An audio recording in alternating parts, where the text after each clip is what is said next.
Hey guys, Kevin here with eTrailer, and today I'm going to be showing you how to install the Seaflo Battery disconnect switch here on our 2007 Starcraft Homestead.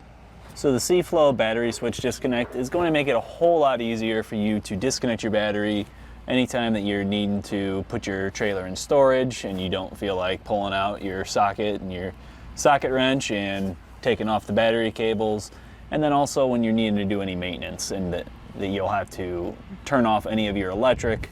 You can easily just come over here and flip the switch and then get working on whatever you need to fix. So things that you can expect from this install, it's pretty straightforward. You really don't have anything hard to do. It's just hooking up a couple of wires, running your bolts through. Obviously that can change depending on what you're mounting your plug to. So like with us, we had an open wall where I could easily just run a bolt through with a nut. If you're putting this on like the side of your trailer or something like that, and you have to use some self-tapping screws, anything like that, that can kind of add some more variables in there. But for us, fairly simple, very easy. Just slapped it right up on there and got it in place. So to begin our installation, I'm going to take off my base. It's got these little push tabs that you can kind of push in to help release it off, and then just pull with the open area down. Here you can see your input post and your output post.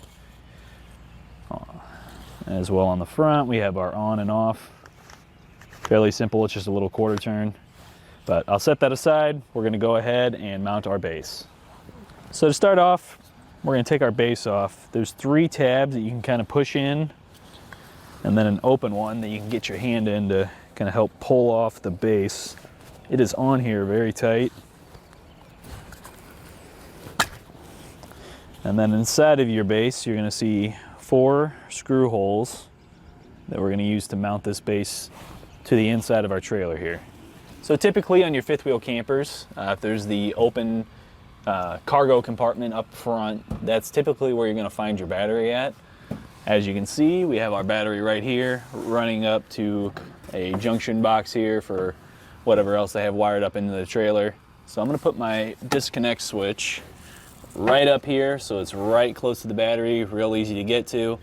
All right, so I want to keep my disconnect switch close to my battery so that I can just reuse this wire and then run a new one down to our breaker or whatever is right there. To start, I drilled a little pilot hole right here just so I could kind of see where I'm coming out on the other side, because there is a propane tank on the other side of this wall right here. So I just need to make sure that I'm giving enough space for that my bolts aren't going to come into contact with that. So what you can do now is go ahead and I'm going to actually use that pilot hole. I'm going to make some marks with my other holes and then start drilling those out.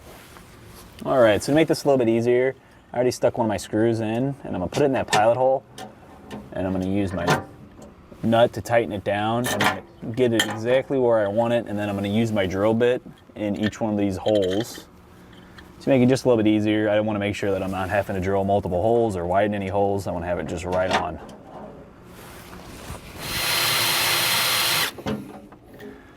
All right. Now that I made a good enough hole, I'm going to put that out of the way. I don't want to sit here and chip away at my base with our drill bit. All right. So as you can see, I've already got a lock washer and a nut on here. I'm going to go ahead and do the rest. Like I said, just a little lock washer and a nut just to secure our base. And then we can get on to wiring in our disconnect switch.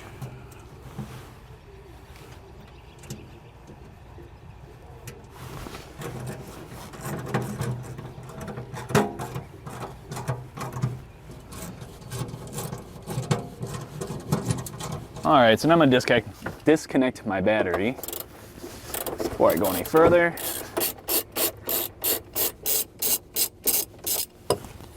All right, now that I got my wires disconnected from my battery, I'm gonna go ahead and disconnect right off of there. And I'm gonna run my wire from my battery up into my box over here.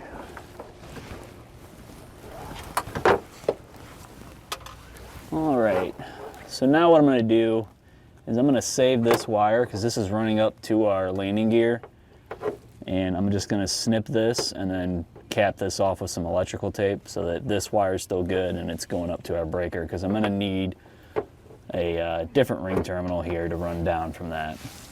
All right, now I got my power wire that I had running off of my battery. I'm gonna put a new ring terminal on there. And then I'm gonna crimp it down.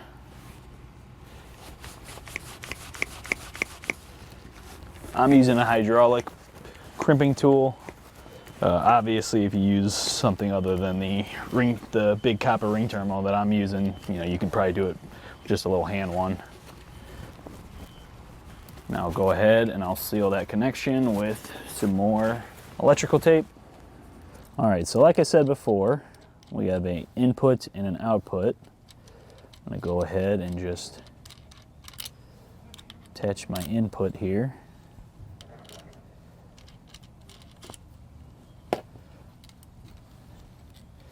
I'm going to try and mock this up so that it looks the correct way when I'm holding it, when it's in the box.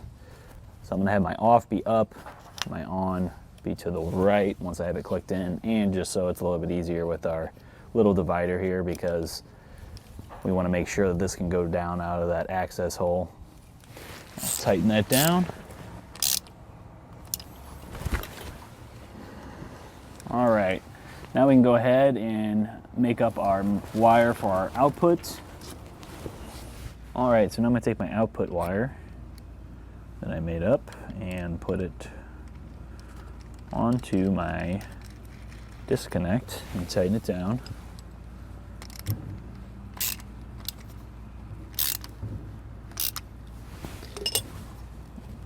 Now that I have it tightened down, we're going to go ahead and pop this in place and then make our connections to the battery again.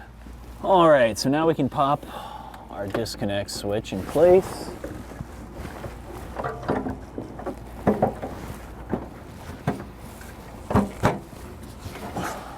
There we go. We can take our output, which is going to be going right over here. And place our nut back on, and I put like that wire that we had connected to our power before that was running up to our landing gears. I got that back on. Go ahead and tighten that down.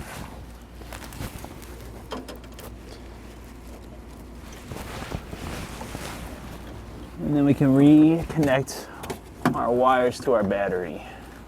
Got screw started, our nut.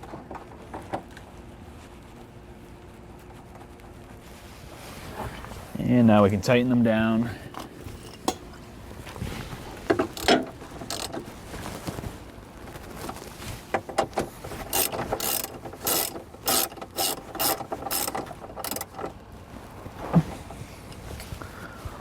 All right, now we can go ahead and test out our Seaflo battery disconnect switch. All right, so with our switch in the on position, I'm gonna press our landing gear button, which is just right outside on the body here. As you can hear, it is working. When I flip my switch into the off position, we're getting no power. So everything running from our battery is going straight to our Seaflo switch before it's hitting anything else, so nothing else is being powered. Well, I think that about does it for our installation of the Seaflo battery disconnect switch here on our 2007 Starcraft Homestead. My name's Kevin. Thanks for watching.